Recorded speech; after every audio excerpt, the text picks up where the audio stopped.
As the morning sun cast its golden rays upon the picturesque town, the church stood like a beacon of serenity amidst nature's embrace. Its weathered stone walls bore the weight of history, each crack and crevice whispering tales of faith and devotion.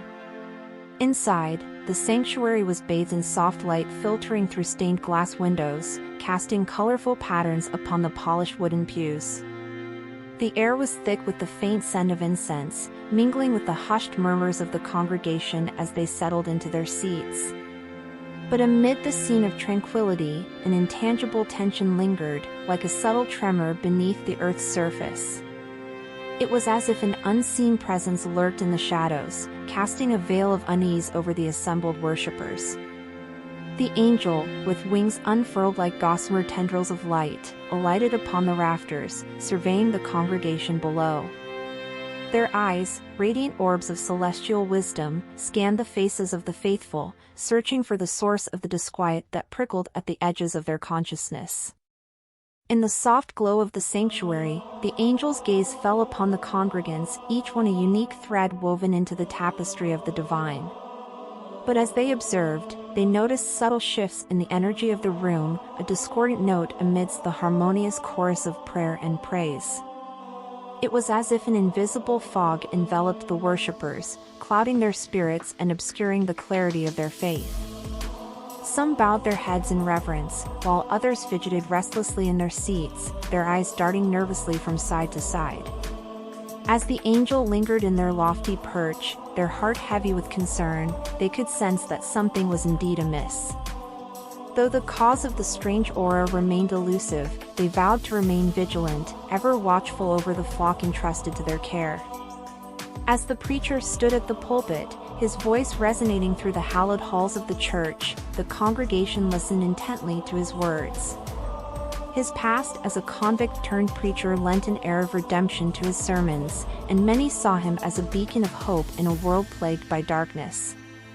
But as the preacher spoke of salvation and forgiveness, a sinister presence slithered into the sanctuary, unnoticed by all but the vigilant eyes of the angel.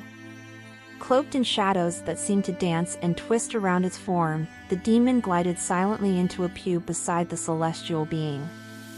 The angel tensed, their senses keenly attuned to the malevolent aura emanating from the dark entity beside them. They felt the chill of its presence like icy tendrils creeping across their skin, a stark contrast to the warmth of the divine light that surrounded them. With a sly grin that seemed to split its shadowy visage in two, the demon leaned close to the angel, its voice a whisper that dripped with malice. It spoke of a pact forged in the depths of despair, an unholy alliance between the preacher and the forces of darkness. In the confines of their shared prison cell, the preacher and the demon had conspired to exploit the trust of the unsuspecting congregation for their own nefarious ends. They plotted to deceive and manipulate, to enrich themselves at the expense of the faithful who looked to them for guidance and solace. As the preacher's sermon continued, his words now tainted by the insidious influence of his demonic ally, the angel's heart sank with the weight of impending doom. For they knew that the scheme unfolding before them would sow seeds of doubt and discord among the congregation, leading them down a path of deception and despair. As the preacher's sermon droned on, the demon's eyes glittered with a malevolent gleam, fixated on the unsuspecting congregation below. With a voice that dripped like venom, it turned to the angel, its lips curling into a wicked grin. "I wager he can deceive them for a decade or more before they awaken to my puppetry," the demon hissed, its words laced with dark amusement and confidence in its own cunning. The angel, radiant with the purity of their divine purpose, met the demon's gaze with unwavering resolve. Though the weight of the wager hung heavy in the air, they accepted the challenge with a melodious laugh that echoed through the rafters of the church. Little did they know, in that moment of jest and bravado, that their bet would become a crucible in which the fate of the congregation would be forged. For as the preacher continued to weave his web of deceit, the stakes of their wager would only grow higher, drawing the unsuspecting faithful deeper into the clutches of darkness. But amidst the shadowy machinations of the demon and the celestial guardianship of the angel, a glimmer of hope remained. For even in the darkest of nights, the light of truth still flickered, ready to illuminate the path to redemption and salvation. And so, with the die cast and the wager made, the stage was set for a battle of wills that would shape the destiny of all who walked in the shadow of the church's spire. As the seasons changed and time flowed like a river, the preacher's influence within the community grew ever stronger. With each passing year, his once humble church blossomed into a grandiose spectacle, a monument to his insatiable greed and cunning deception. No longer content to preach the humble teachings of Christ, the preacher's sermons became tainted with the allure of material wealth and earthly prosperity. From his pulpit, he spun tales of riches and abundance, promising his flock untold blessings if only they would open their wallets wide and sow their seeds of faith into his burgeoning coffers. Gone were the days of humility and selflessness. Now, the preacher's eyes gleamed with avarice as he counted the coins that flowed like a river into his grasp. His once modest church transformed into a gilded palace of opulence, adorned with gold leaf and precious gems, a testament to his unquenchable thirst for power and wealth. But beneath the shimmering facade of prosperity, a darkness lurked, unseen by the blinded eyes of the congregation. Behind closed doors, the preacher's true nature was revealed, his deeds shrouded in secrecy and shame. He lined his pockets with the hard-earned savings of his faithful followers, siphoning off their generosity to fund his lavish lifestyle of luxury and excess. His every action was driven by greed, his heart consumed by the insatiable desire for more. And as the preacher's deception deepened, so too did the despair of those who had once looked to him for guidance and salvation. For they had been led astray by false promises and empty dreams, their faith exploited for the gain of one man's insatiable appetite for power and wealth. But amidst the darkness, a flicker of hope remained. For even as the preacher's deception reached its zenith, there were those who refused to be swayed by his lies. Their hearts yearned for the true teachings of Christ, their spirits unbroken by the weight of deception and deceit. And so, as the preacher basked in the glow of his ill-gotten gains, the seeds of his downfall were sown. For in the shadows, unseen and unheard, a reckoning loomed on the horizon, waiting to expose the preacher's deception and restore the light of truth to the hearts of the faithful. In the midst of the preacher's opulent sanctuary, where the scent of incense mingled with the whispers of deceit, a figure emerged from the shadows. Tattered clothes clung to his frame, his face weathered by the harshness of life on the streets, yet his eyes burned with a fierce intensity, untouched by the darkness that surrounded him. It was the young man, a beacon of purity amidst the sea of deception that had engulfed the congregation. With each step he took, the floorboards creaked beneath his feet, a testament to the weight of his resolve and the strength of his conviction. Ignoring the preacher's scornful gaze, the young man strode purposefully towards the pulpit, his voice ringing out like a clarion call in the hushed silence of the sanctuary. He spoke not with the eloquence of a scholar or the authority of a preacher, but with the raw honesty of one who had seen the world for what it truly was. With words honed by hardship and tempered by faith, he challenged the falsehoods that had ensnared the congregation, his voice cutting through the veil of deceit like a sword through cloth. He spoke of justice and righteousness, of compassion and forgiveness, his words a balm to the wounded souls of the faithful. But it was not just his words that resonated with the congregation, it was the truth that flowed from his lips like a river, washing away the lies and deception that had clouded their hearts and minds. For in his presence, the preacher's grip on their souls loosened, his facade of piety crumbling like dust in the wind. And as the young man stood before them, his eyes shining with the light of righteousness, the congregation began to awaken from their slumber. They saw him not as a beggar or a vagrant, but as a messenger of truth, sent to guide them back to the path of righteousness and redemption. In that moment, the preacher's scorn turned to fear, his facade of power shattered by the force of the young man's conviction. For he knew that in the presence of such purity, his lies could no longer hold sway, and his reign of deception was coming to an end.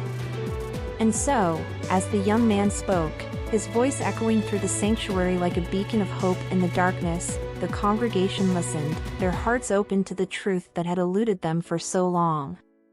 And in that moment of revelation, the seeds of redemption were planted, ready to bloom and flourish in the fertile soil of their awakened souls. As the young man's voice reverberated through the sanctuary, each word he uttered acted as a key, unlocking the seals that had bound the congregation in darkness for so long.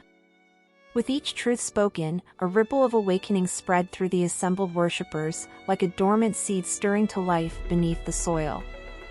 The first seal was unbound by the revelation of the preacher's hypocrisy, his once untarnished facade crumbling before the piercing light of truth. No longer could he hide behind his cloak of piety, for his sins lay bare for all to see, exposed by the unwavering gaze of the young man who stood before them. As the congregation witnessed the unraveling of the preacher's deception, they felt the shackles of their own ignorance fall away, their eyes open to the manipulation and witchcraft that had ensnared them. They saw now the true nature of the preacher's teachings, twisted and distorted to serve his own selfish desires. With each unbound seal, the spiritual aspects of destiny were revealed in all their glory, like rays of sunlight breaking through the clouds after a storm. The congregation, once blind to the truth, now saw with clarity the path that lay before them, illuminated by the light of righteousness and guided by the hand of divine providence.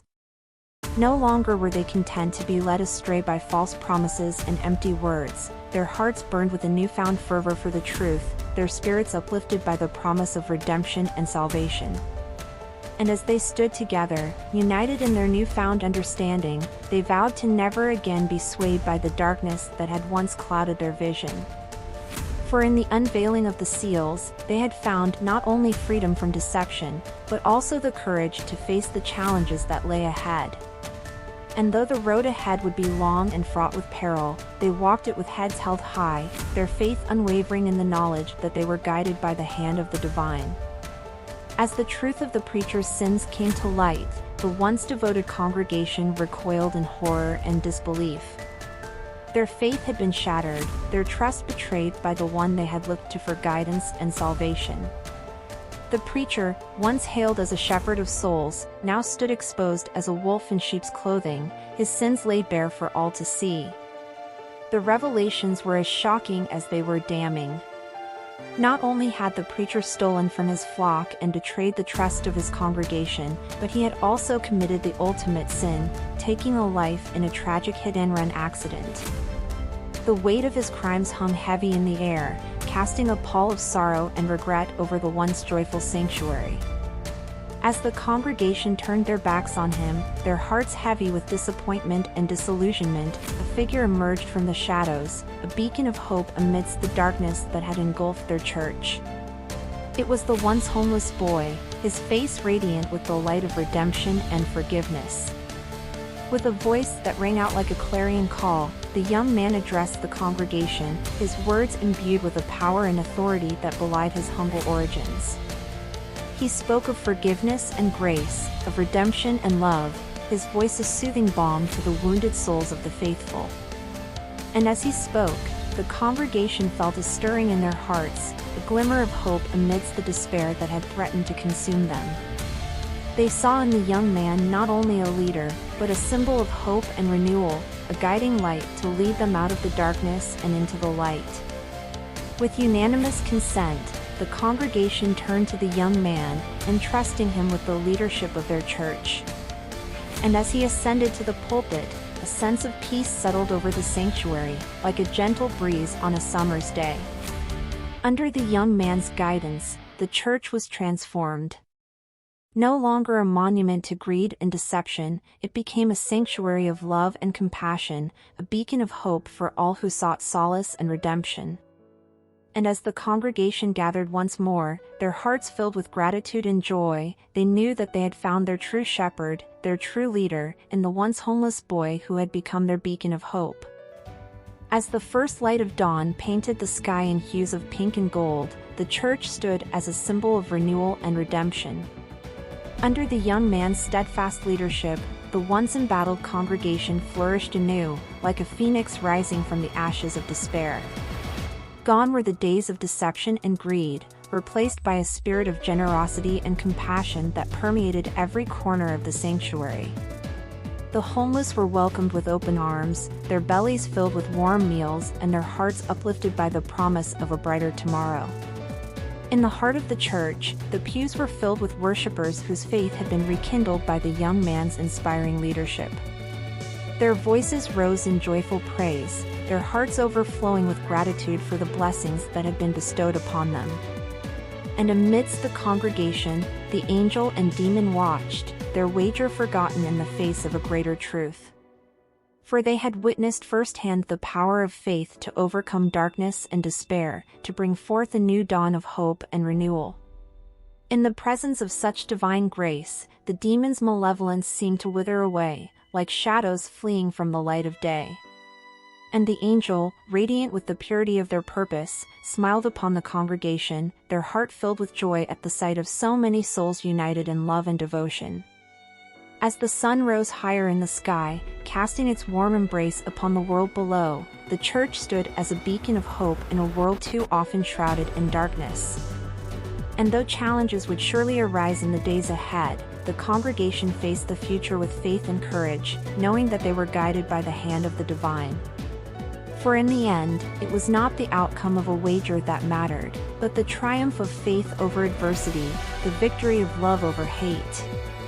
And as the church doors swung open to welcome all who sought solace and salvation, a new chapter began in the story of redemption and renewal. Thanks for listening. Please like, share, and subscribe for more stories from Quantum Dimensionals.